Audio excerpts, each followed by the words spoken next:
자금 조달 내역서에서 저의 그 뇌리를 사로잡았던 게 가족 임대차였거든요. 가족 임대차. 네. 예. 그러니까 우리나라는 제3자한테만 임대를 주는 게 아니라 뭐 부모가 집이 2개인데 자녀한테 네네. 전세 월세 살게 하고 이런 가족간 임대차가 예, 있잖아요. 증여를 하기가 좀 네네. 부담스러우니까. 네, 아직 증여할 만한 타이밍이 아니고 가족간 임대차인데 그러면 그 부모 입장에서는 이제 자녀 때문에 이제 두 채를 보유하고 있는데 그쵸, 네. 이제 세부담 상한이 갑자기 훅 열려가지고 그 증여세 내는 게 나을 수도 있겠는데. 그러니까요. 네. 네. 이것 때문에 제 주변에 지금 증여를 받으신 분이 계세요. 아. 네, 그러니까 아직 내년에 공시가액이 나오지도 않았는데 그 내가 2주택이니까 세상은 너무 높은데 이렇게 해가지고 그냥 네네. 너가 좀 증여를 받아라 이렇게 해서 저 돈이 없는데 하니까 그냥 어떻게 최대한 현금 증여까지 네네. 그 부담보로 해가지고 이제 증여를 받은 사람이 있고 지금 증여를 줄 수 없는 상태에서는 어떻게 하냐면은 또 이쪽은 뭐 은퇴하셨는데 월급 소득만 있는데 네네. 자녀도 뭐 급여 소득으로 쭉 올라오고 있죠. 근데 아직 못 받아갈 상태가 되면 뭐라고 하냐면은 내가 벌이가 이거밖에 안 되는데 자녀 너가 이제 돈 벌고 있잖아. 그래서 내년에 올라가는 종부세는 너가 내라. 그러면 이제 종부세 얼마 내시는데? 증여는 안 하지만 네, 세금은 네가 세금은 내라. 네가 내라. 그러니까 이제 올해는 1,000만 원 냈는데 내년에 내가 계산하면 한 3,000쯤 나올 것 같아. 아, 너가 그럼 아버님 내라니까 그럼 제 연봉을 내야 되겠군요. 이렇게 되는 거잖아. 자녀들이 그 종부세 낼 거면 차라리 다 주십시오. 이렇게 주장할 만 하잖아요. 그러니까 그래서 그 3,000원이면, 가족간 임대차에 지금 굉장한 갈등이 그 잉태가 되고 있습니다. 네. 와. 부동산 가격이라는 게 그 사실 무주택자 입장에서 부동산 가격이 좀 떨어지면 좋겠다는 얘기는 많이들 하지만 부동산 가격이 떨어진다는 게 생각보다 우리나라 경제에 미치는 파급이 굉장히 좀 그럼 파워풀하잖아요. 엄청나죠. 이게 맞아요. 이게 예. 조정이라는 측면에서 부동산 가격이 좀 너무 급등한 랠리였으니까 약간 안정세로 가는 조정으로 봐야 되는지 아니면은 약간의 그 경제에 어떤 충격을 줄 수 있을 정도의 하락으로 좀 가게 될 것 같은지 그건 좀 어떻게 보세요?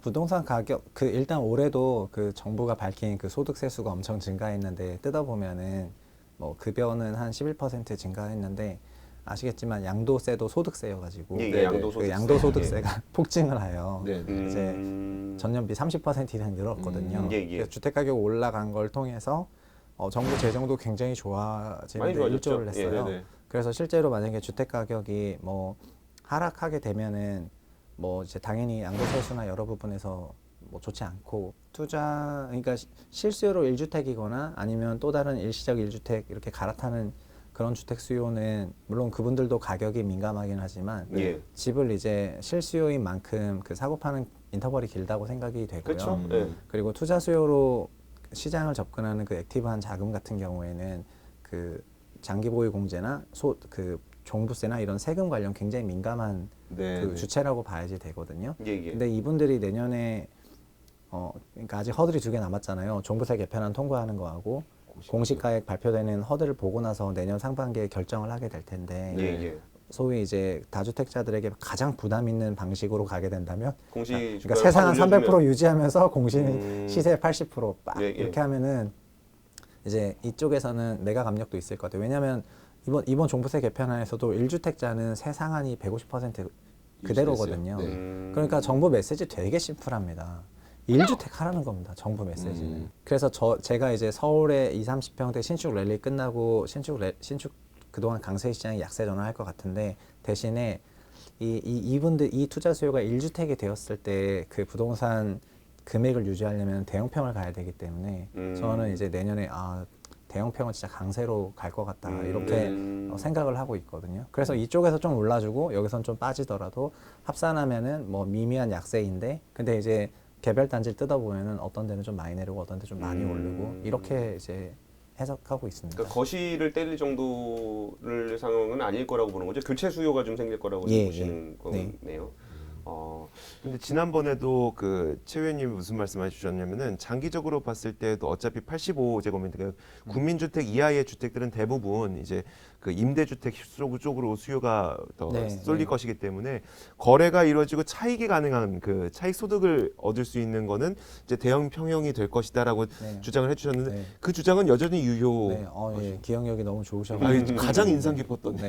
그러니까 정부 정책 진짜 심플한 겁니다. 85제곱미터 이하면서 6억 이하 주택만 임대로 돌리고 나머지는 자가로 살든가 아니면은 여러 채 갖고 있었던 사람들은 세부담 늘리니까 이제 뭐 대형으로 한 채로 가든가 이렇게 메시지를 계속 던지고 있는 겁니다. 그거를 판리 체제에서는 다소 엉성하게 냈는데 예. 913에서는 종부세를 좀 똑똑하게 바꿔가지고 그리고 종부세 똑똑한 점이 이번에 국회 국감 때 네네. 주택 막 상위 10인 임대사업자 등록한 상위 10인 주택수 들으셨는지 모르겠는데 10명이 4,700채 있었거든요. 그 가장 큰 손이 647씩 등록한 거잖아요. 그 사람들은 어떤 사람들이에요? 만나본 적 있으세요? 그러니까 매매 전세 매매 갭을 이제 몇십 개씩 몇백 개씩 하는 사람들이죠. 그러니까 근데 이분들이 제가 그분들 개인 다 만난 건 아니지만요. 거의 종부세 안 내시는 분이 많아요. 종부세 빵원. 왜요?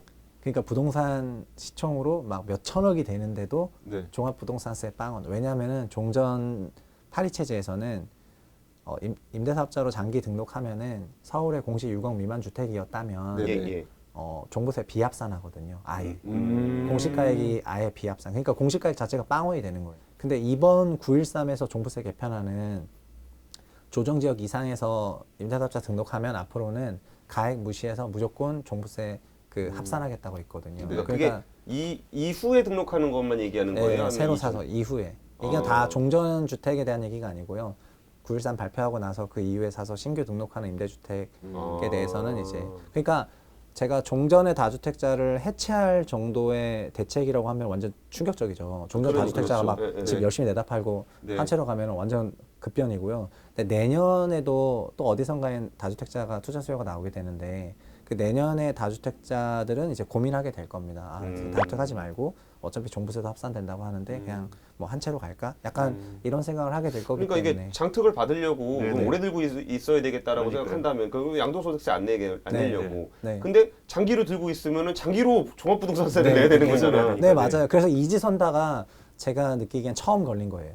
그러니까 양도세 양도도 안 돼, 절반과 보유도 안 보유세. 돼. 네. 그래서 그 시장이 만약에 그런 식으로 작동을 하게 된다면 제가 내년 시장에 대해서 얘기하는 게 그러면 투자 수요가 어느 정도는 시장 정책에 따라서 정말 효율적으로 적응해 왔기 때문에 네네. 한 채로 갈 것이다 이렇게 생각을 한 거고. 그러니까 10채 모아서 한 채 강남으로.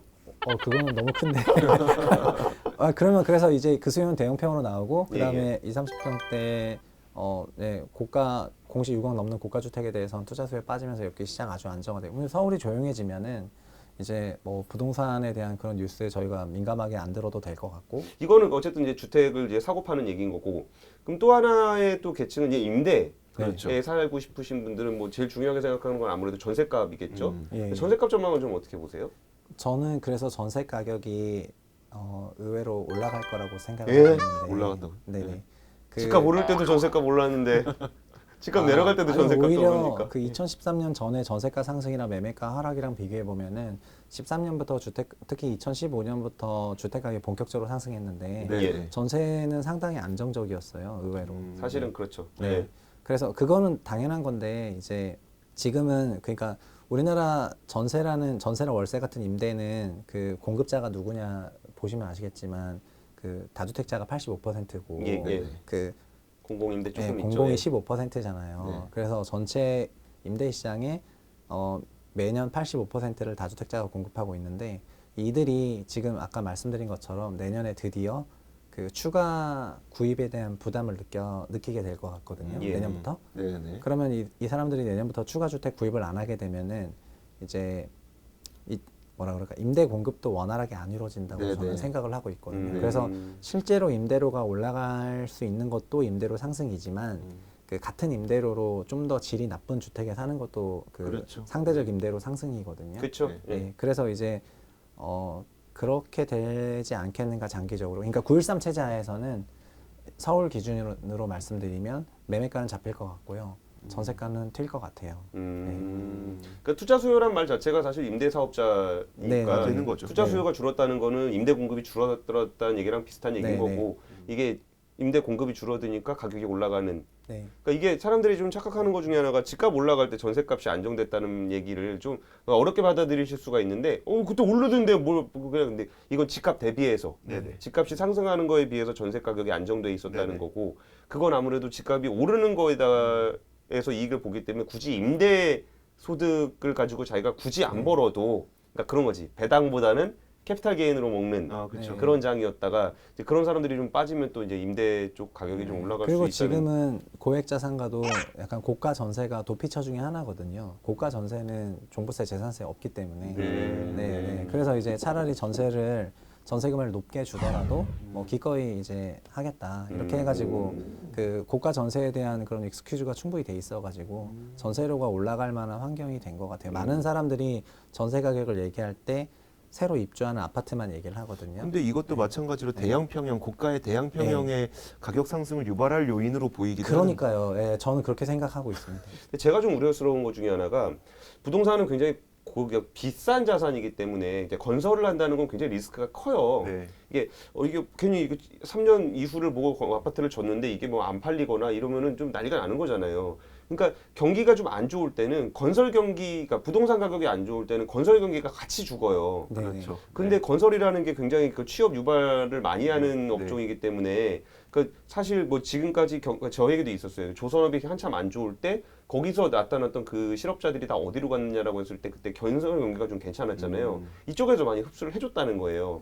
근데 여기서 만약에 건설 경기가 이제 부동산 가격 하락에 따라서 추가로 뭔가 그러니까 사겠다는 사람이 없고 네. 사겠다는 사람이 조금 힘이 약하면은 짓겠다는 사람도 없어질 텐데 이런 건설 경기 쪽은 좀 어떻게 보세요? 건설 경기는 지금 뭐 다 GDP 보셨겠지만 3분기 건설 투자가 5% 이상 감소했는데 예. 설비 투자는 SK 혼자 다 올려놨더라고요. 내년에는 올해보다는 건설 시장은 좋을 것 같아요. 아니 사실 저희가 주택만 건설이 아니고 그렇죠. 토목도 있고 건축도 있고 주택도 있는데 예. 이제 저희가 뭐 한국 전체로는 약 160조 원 정도의 그 건설 수주 시장이 돌아가고 있는데 올해는 한 140조 원으로 20조 원 정도 감소하거든요. 예. 그래서 이제 올해 좀 하락폭이 좀 큰 편이고요. 네. 내년에는 지금 돌아가는 분위기가 뭐 대규모 SOC 같은 거, 네. 광역철도 네, 이런 얘기들 지금 많이 나오고 있고 그렇게 하기 때문에 내년에는 토목 쪽에서 좀 올라와가지고 그 올해보다는 건설 수주액이 좀 좋을 것 같고 그래서 말씀하신 부분이 내년에도 물론 올해보다 건설 투자가 빠질 수는 있지만 뭐 감소폭은 더 뭐 줄어들지 않을까? 그러니까 내년은 좀 기대해 볼 만한 것 같아요. 건설 투자는 다만 이제 주택이 이게 올해 원래 분양 목표 얼마였냐면은 올해 분양 한 50만 원 하려고 그랬거든요. 예.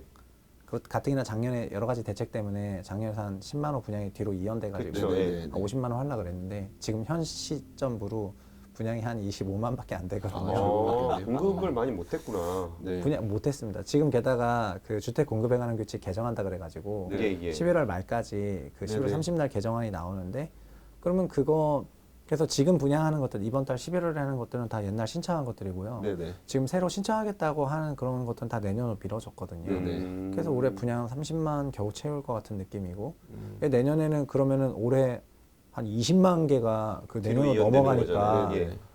와 그러면 엄청난 분양인데 그 분양도 이제 못할 것 같은데 뭐랄까. 그냥. 네, 그러니까 계속 그 래깅이 발생해가지고 네네. 계속 뒤로 좀 밀어가지 않을까 이런 우려가 좀 들긴 들더라고요. 그게 프로젝트가 몇 년 가게 되면은 요즘에는 그 공사비 인상폭도 엄청 크고요. 그쵸. 예. 네, 뭐 이런 부분 때문에 그런 거 약간 우려스러워요. 그러니까 생각보다 건설 투자 감소하는 게 그 주택 쪽에서 예상보다 좀 빨리 해가지고 착공도 하고 그 기성이 좀 올라와야 되는데 예. 지금 분양 못하는 프로젝트들이 너무 많아지다 보니까 그 기성 올라온 속도가 너무 늦어가지고 건설 투자 좀 감소하고 그래서 3분기부터 좀 그런 티가 나기 시작하고 그래서 내년에 토목은 좋을 것 같은데 주택은 올해보다 좀 더 안 좋을 것 같은 그런 우려는 조금 들어요. 일단 분양을 받아야 돈을 받고선 공사를 시작할 텐데 그게 좀 어려워지니까 그게 계속 뒤로 밀릴 것 같다는 그러니까 일자리 우려가. 문제가 네. 조금 생기긴 하겠네요.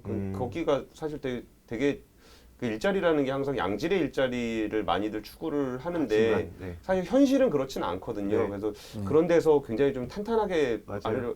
하단을 좀 받쳐줘야 전반적인 경제가 좋은데 아무래도 그러니까 부동산이 그 이래서 참 딜레마인 것 같아요. 그러니까요. 너무 오르는 것도 정말 싫은데 네. 네. 그 좀 꺾이면은 또 부작용들이 좀 있으니까 이거를 정말 그 외줄타기를 어떻게 해야 되는지. 많죠. 그럼 저건 어떻습니까? 이렇게 된 김에 철도 토목으로 우리 한번 평양을 한번 가보도록 북한 하겠습니다.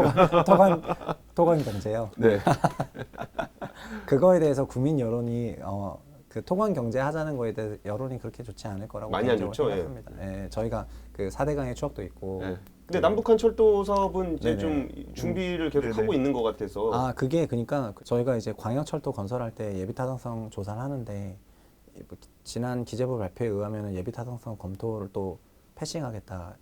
이렇게 그쵸. 해줘가지고 네. 예비타당성 검토 빼주겠다. 안 하겠다고. 아, 정말요? 저희가 BC 하는 것 때문에 다 걸리잖아요. 네네네. 예. 얼마 지난주에 위례신사선 BC 1.0이 나오면서 이제 뭐다 좋아했는데 네네. GTX B 노선, GTX C 노선, 또 신안산선 뭐 여러 가지 철도 노선들이 거론이 되는데 저희 생각에는 남북 철도도 이제 광역 철도이거든요. 예, 예. 그렇기 때문에 그런 것들 예비 타당성 검토 안 해가지고 좀 더 사업 수월하게 할 수 있게 사전 작업한 게 아닌가. 그 얘기 이런 생각이 하더라고요. 좀 BC가 그래요? 잘 된 것도 네. 이게 이쪽에서 예타를 빼주는 것하고 이걸 또 연결시키는 루트를 또 생각해가지고 네네. 이게 안 그래도 이제 남북 문화 그 교류에 또 반감을 가진 사람들도 있는데, 그러니까 남북의 교류에 반감을 가진 사람 더하기 토건에 대한 반감을 가진 사람들이 네. 분명히 있으니까 이게 이쪽에서 이렇게 우리 안에서 좀 뭔가 풀어주고 그리고 이걸 또 연결하고 뭐 이런 식의 구상을 하고 있는 거 아니냐라는 뭐 얘기들이 좀 있긴 하더라고요. 뭐 제가 뭐 신의주 단둥 같은 그런 북한 적형 도시도 공교롭지만 갔다 왔잖아요. 아, 예, 예. 네. 저의 개인적인 생각에는 얼마 전에 북한 구경하러 갔다 온다고. 그래요? 네, 북한 뭐 들어가지 엄청 못하고. 언제 다녀오셨어요? 10월 달에요. 10월 달에. 네네. 오. 근데 이제 그때 들었던 생각은 우리나라가 내년에 특히 이제 지금 현재 여당은 2020년 총선 대비해서 지금 하고 있는 여러 가지 정책들을 내년에 좀 더 강화하거나 아니면 네. 뭐 유턴하거나 이렇게 할 가능성이 높은데 네. 북한 관련 정책은 강화할 거라는 게 약간 컨센서스인 것 같고 뭐 다들 그렇게 생각하죠. 네, 예. 그런 경제 협력을 약간 좀 저희가 앞서 나갈까봐 이제 미국에서 그쵸. 네. 그 비건 내려와가지고 그렇죠. 네. 그래 워킹 그룹 만들어라 네. 이렇게 해가지고 살짝 속도 조절하는 것 같은 했잖아요. 혼자 달려가려고 그러니까 네, 그만큼 원래 저희가- 대화를 같이 해주려고 하다 네. 대화를 안 하려고 버티고 있다가 얘가 막 뛰어나가 버리니까 네. 아야 너 일단 앉아서 좀 얘기해봐 막 이런 분위기가 좀 있는 그런 것 식으로 같아요. 약간 속도를 제어하는 느낌을 받았는데 그만큼 저희가 이제 열의가 좀 있고 그래서 2019년에는 일종의 아까 말씀하신 그런 해법으로 그런 북한 관련 투자도 생각을 하고 있다고 개인적으로 생각은 하고 있어요. 그리고 저희가 분양 얘기에다가 여기까지 왔는데 그러게 멀리 갔네.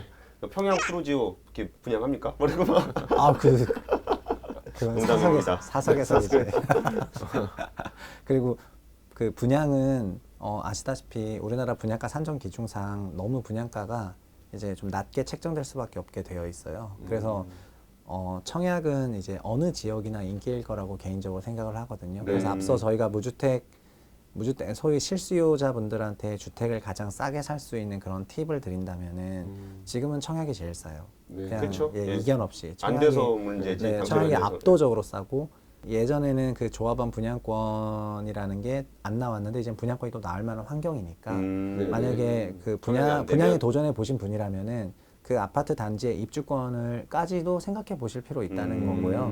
네, 왜냐면은 조합원 중에서 매도 압력도 있으니까. 네, 네. 그래서 신축 주택은 그렇게 해결하게 되시고 그리고 구축 주택은 이미 공시가액이 있잖아요. 예, 예. 그 공시가액이 있는 거는 아까 말씀드린 대로 공시 6억 이상이냐 이하냐에 따라서 이하면은 지금이 좀 더 유리하다고 생각이 되고 네, 네. 공시 6억 초과라면은 그냥 내년 좀 상반기 기다려도. 보고 사도 뭐 충분히 이제 살 수 있다고 개인적으로 생각하는 거죠. 그 청약도 이렇게 좀 지역별로도 좀 보셨나요? 그러니까 청약이라는 것도 이게 어디에서 뭐 하고 있는지 잘 모르는 사람들이 많으니까 네, 네, 네. 어디를 좀 눈여겨 보면 좋을까요? 청약은?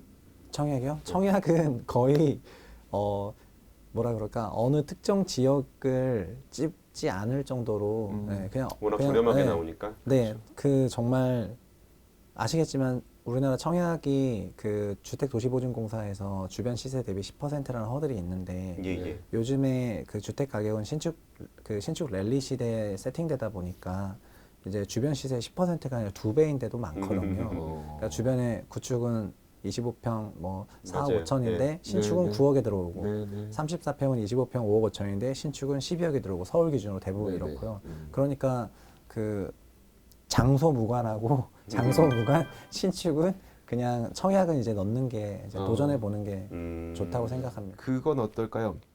지역 부동산을 좀 보고 싶어서요. 그러니까 네네. 아무리 랠리가 올라온다고 하더라도 이건 그냥 큰 그림에서 좀 남들 다 집값 올라간다고 아우성 치고 있는데 우리 동네는 하나도 안 올랐네. 혹은 뭐 우리는 뭐 10년 전이나 지금이나 똑같아라고 하시는 그런 지역들 있잖아요. 혹은 네. 아니면 뭐 산업의 구조 조정이 있어서 뭐 원래는 집값이 높았는데 떨어졌던 지역들, 이런 지역들의 전망은 어떻게 보세요? 제가 지난번 이제 그 발경제 나와가지고 네네. 그 서울 세력권도 얘기하고 각 도시마다 세력권이 있다고 얘기했고 네네. 그래서 그 도시의 그냥 경제 상황, 경제 여건, 그다음에 그 투자자들의 수급, 이게 소위 주식시장의 수급이랑 비슷하게 네네. 되는 건데 그런 그냥 뭐랄까 이제 점점 도시화가 되는 거는 우리나라 숙명이기 때문에 네. 이제 비도시 지역에서는 주택 시장이 아주 긴텀으로 좋게 보고 있지는 않고요. 그리고 내년도에 진짜 큰 변화가 있을 만한 부분 중에 하나가 아시다시피 그 지방자치단체에 관련한 변화가 있을 것 같잖아요. 그 네. 인구 100만 명을 넘는 도시에 대해서 특례시를 네네. 지정하려는 그런 움직임이 있거든요. 네. 맞아요. 예. 예, 그렇게 되면은 그 인구 100만 이상의 특례시는 소위 경기도로부터 독립하고 이제 그 고유한 시로서의 그 가치가 좀 더 올라갈 수도 있다고 생각이 되거든요. 네네. 그래서 수도권에서는 인구 100만 넘는 도시 지역에 공시 유공 미만 주택은 네네. 이제 노려볼 만하다고 개인적으로 와, 지하철장 경쟁 치열하겠네요. 그러니까요. 예. 네, 생각을 하고요. 그리고 지금 사실 우리나라 2대 도시지만 부산 같은 경우에는 이미 1년 넘게 주택가격 하락해 왔거든요. 예, 예. 그런 지역은 제가 생각할 때 펀더멘탈상 정말 어떤 거대한 변화가 있는 게 아니고 투자자들이 정말 가열차게 그 매도하고 가열차게 서울 경기를 매수해서 나온 현상이라고 보기 때문에 네. 내년에는 반대로 여기서 이제 반등 나오지 않을까 이렇게 오. 생각합니다. 와. 알겠습니다. 그리고 건설 경기 아까 좀 얘기를 했는데 네. 이렇게 원래 안 물어보기로 했는데 뭐요? 이렇게 본업 얘기 좀 해주시죠. 그 아. 건설 요새 주식시장이 워낙 안 주식, 좋으니까 네. 걱정하는 사람들이 많잖아요. 아, 네. 그래서 뭐 특별히 뭐를 이렇게 팁을 준다라기보다 그냥 뭐 요새 시장 상황은 좀 어떻게 보고 계신지 정도만 좀 말씀해 주시면 좋을 것 지금요? 같은데요. 아, 예. 건설업종이요? 올해 원래는 건설업종뿐만 아니라 거의 모든 주식이 그 이제 EPS 그 주당 순이익에다가 이제 배수를 곱해가지고 계산이 되는데 예, 예. 건설업종은 주당 순이익은 다 주택에서 나오고 예, 예, 네. 이제 맞아요. 예. 배수는 원래는 내려가고 있었는데 갑자기 올해 4월에 그 남북 경협이 붙어가지고 네, 네. 이 배수가 이제 정말 등락을 했거든요. 그러니까 그렇죠. 예, 그 1차 판문점 선언이랑 싱가포르 회담까지 정말 급등했다가 네네. 싱가포르 선언 중심으로는 아 별게 없더라 이러면서 또 그냥 또 엄청 하락했다가 갑자기 이제 7, 8월 되면서 2차 북미 회담 기대감이 또 엄청 급등했다가 트럼프가 이제 이른바 밤새 남북 트윗으로 테마주 같은 예, 트윗으로 걸로 그냥 중간 선거 이후에 할 건데 한 그 날부터 정말 거짓말처럼 하락을 했거든요. 네네. 그리고 그 다음에 10월 달은 우리나라 증시 동반 하락에 그냥 그렇죠. 맞물려가지고 네. 쓰나미처럼 이제 주가가 빠졌는데요. 그래서 원래 주식이 그 주식 배수하고 실적을 연결해 주는 게 매칭이 되면은 편한데 예, 예. 건설업종은 이제 실적은 주택에서 나오는데 네. 이제 멀티플은 여기서 왔다 갔다 하니까 네, 네. 그래서 너무 어려워진 것 같아요. 네. 그러나 그쵸, 이제 네. 지금은 이제 거의 그 이 이슈가 없어질 만한 수준의 주가까지 내려왔는 건 사실이고요. 네네. 그래서 그냥 뭐라 그럴까 지금 가격대라면은 그냥 사볼 만한 가격인 것 같아요. 노이즈가 많이 네. 노이즈 정도는 좀 많이 사라졌던 가격. 네, 많이 사라졌죠. 그리고 어떤 의미로는요, 그 워킹 그룹의 존재로 인해서 네네. 이제 소위 나홀로 제재 완화 예, 이런 예. 이런 것도 이제 부담을 좀 부담이 덜하게 있었는데 됐네요. 그런 부담 좀 덜했어요. 대신에 좀 천천히 갈 거라는 생각은 드는데요. 네네. 이제 속도가 중요한 게 아니라 이제 얼마나 그 꼼꼼하게 잘 방향성. 가느냐가 네네. 중요한 거기 때문에 지금 수준에서 지금 상태는 좀 더 좋아진 것 같아요. 알겠습니다. 알겠습니다. 요새 뭐 주식시장도 워낙 안 좋아서 걱정하시는 분들 많을 것 같아서 말씀을 드렸는데 뭐 아무래도 주가가 빠지다 보니까 이제 정말 그 뼈대만 남아 있는 상황이 됐습니다. 자, 저희가 최상욱 위원하고는 내년 한 상반기 지나고 나면 다시 한번 좀 이야기를 나눠봤으면 좋겠다는 생각도 드네요. 시장 상황 또 변하면 네, 또 한번 변하면 또 모셔가지고 이제 그 한번 의견 들어보면 좋을 것 같아요. 같은 건물에 있는데 참 만나 뵙기 어려운 분이기도 하고. 워낙 바쁘시니까. 뭐 네. 저희들도 바쁘시지 않습니까? 자, 오늘 발칙한 경제는 여기서 인사를 드리도록 하겠습니다. 지금까지 하나금융투자 최상욱 연구위원과 함께했고요. 저희 발칙한 경제도 여기서 마치겠습니다. 고맙습니다. 감사합니다.